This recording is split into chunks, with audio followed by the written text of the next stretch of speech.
ఇంట్లోనే ఉంటూ వ్యాపారం చేసుకునే అవకాశం, అది ఇండియన్ పోస్టల్ డిపార్ట్మెంట్ నుండి.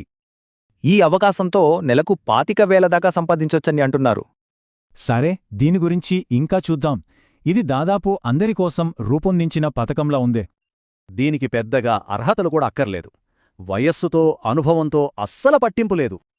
మరి ఇంతకీ ఈ పనేంటి? ఇది ప్రభుత్వ ఉద్యోగమేనా? ఇక్కడే అసలు విషయముంది.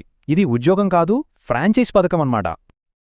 అంటే మన ఇంటి నుంచే లేదా షాప్ నుంచే ఒక మినీ పోస్టాఫీస్ నడపచ్చు. సరే, మరి ఈ అవుట్లెట్స్ ఎవరు తెరవచ్చో ఇప్పుడు చూద్దాం. జీతంలా కాకుండా మనం చేసే ప్రతి పనికి కమిషన్ రూపంలో డబ్బులొస్తాయి. ఇప్పుడు చూడండి, ప్రతి సర్వీస్కి ఎంత సంపాదించొచ్చో. స్పీడ్ పోస్ట్ చేస్తే 5 రూపాయలు. అబ్బే, ఇంతేకాదు, ఎక్కువ బిజినెస్ చేస్తే ఇంకా మంచి ఇన్సెంటివ్ కూడా ఉంది. నెలకు 1000 ఆర్టికల్స్ దాటి